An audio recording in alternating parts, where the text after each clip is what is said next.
Nobody likes to admit it, but some games don't announce themselves with fireworks.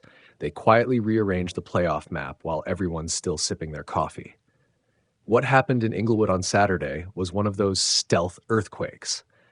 This matters because the fallout isn't just a single team's morale. It rewrote an entire division race, punched a playoff ticket, and stole a headline matchup the NFL was counting on for Week 18. Early on, the Texans did something almost nobody expected to see against a Chargers defense that prides itself on limiting the deep ball. Two explosive touchdown strikes in the game's first 6 minutes that turned a normal afternoon into a pressure cooker for Los Angeles. AP News. But here's the part you shouldn't accept at face value. This wasn't a single quarter miracle or one QB playing out of his mind. It was a carefully executed plan that exploited what the Chargers gave them that day, and the consequences of that strategic hit are still spreading across the AFC.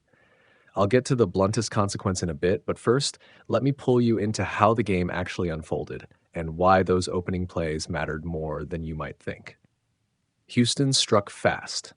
On their first two possessions, C.J. Stroud connected on two long touchdown passes, one that flew 75 yards to Jaden Higgins and another 43-yarder to Jalen Noel. And in doing so, they forced Los Angeles into a role it hates, playing from behind against a team comfortable shortening the game.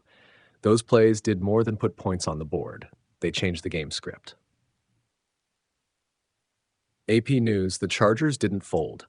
Justin Herbert fought back with his usual mix of athleticism and arm talent. A 28-yard scramble on a 3rd and long throws to keep drives alive, and Los Angeles showed flashes of the team that can win the AFC West. But football is a sport of little things adding up. A high-percentage kicker suddenly missing a chip shot before halftime, a special teams flub turning momentum, a questionable penalty erasing what looked like a killer sack late in the fourth. Those small, mundane moments stacked against LA, and they were enough. Cameron Dicker missed a short field goal and later a point-after attempt that wound up being crucial. DurangoHerald.com. Now let's open a door you might not expect. Houston's identity going into this game wasn't lightning-quick offense, so much as relentless, flexible defense that makes you pay when you're sloppy. On Saturday, that defense registered multiple sacks, forced timely stops, and turned field position into a weapon that preserved an early lead when the offense cooled off. 5 sacks, red zone turnovers, and consistent pressure didn't look cinematic, but they looked playoff ready. Reuters. If you're tracking standings, here's where the dominoes fell.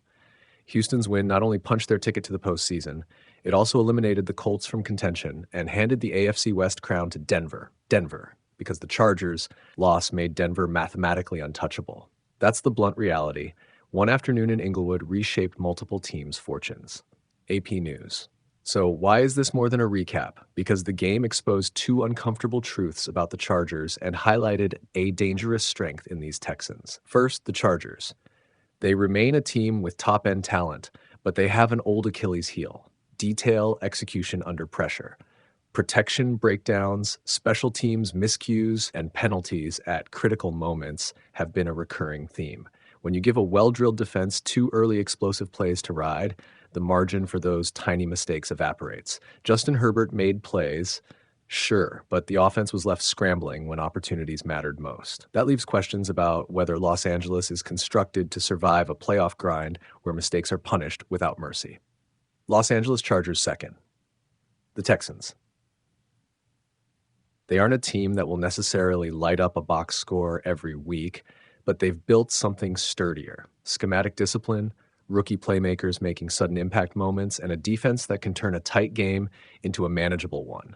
The 2 early bomb plays were beautiful execution, but the sustained performance, the capacity to lock down when needed and make a few game-saving plays, is what turns a hot streak into an actual threat.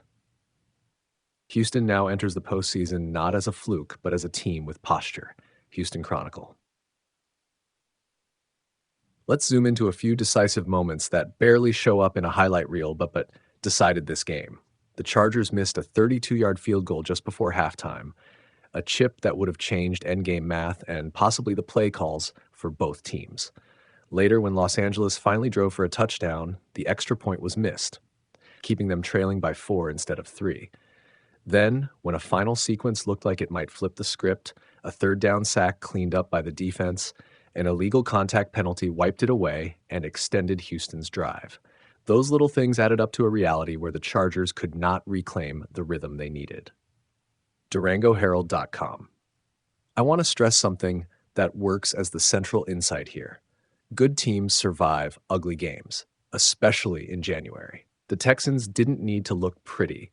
They needed to limit mistakes and force the Chargers to answer on a field where the cost of a single miscue is magnified. That's exactly what they did. For Los Angeles, the loss is more than a missed opportunity. It's a warning sign. The coach and front office will have to decide whether this was a blip caused by matchup specifics and fluky miscues or evidence of deeper construction problems that need addressing in the offseason. Protection schemes, special teams reliability, and penalty discipline. Talent can mask those problems in the regular season, but playoffs expose them fast. Bolts from the blue for Houston, the win provides momentum and a blueprint. Rookies like Higgins and Noel didn't just flash, they impacted the scoreboard in the most literal way. A QB who can hit big throws, a defense that consistently pressures, and a coaching staff that plays a situational game well. These ingredients chain together into a dangerous January cocktail. The Texans will now head into the wildcard window with confidence that they can win messy games on the road, which is a fearsome trait for any opponent. AP News Now, let's predict the practical fallout. The Broncos clinch the AFC West. The Chargers must regroup and figure out how to win when the room for error shrinks. The Texans have a slot in the playoffs and the chance to climb the AFC pecking order if they keep executing like this. The Colts are eliminated, and the ripple effects will be felt in draft positioning, offseason decision-making, and narratives around coaching competency. Those are the macro outcomes. NFL.com. But the human side matters too. The Chargers locker room will have to answer the hard questions. Can this team trust its execution in January? Do coaches make schematic tweaks? Do special teams coaches get a pass or an evaluation? Meanwhile, Houston's locker room will get a morale injection, a reminder that a defense-first identity can carry you when the offense sputters.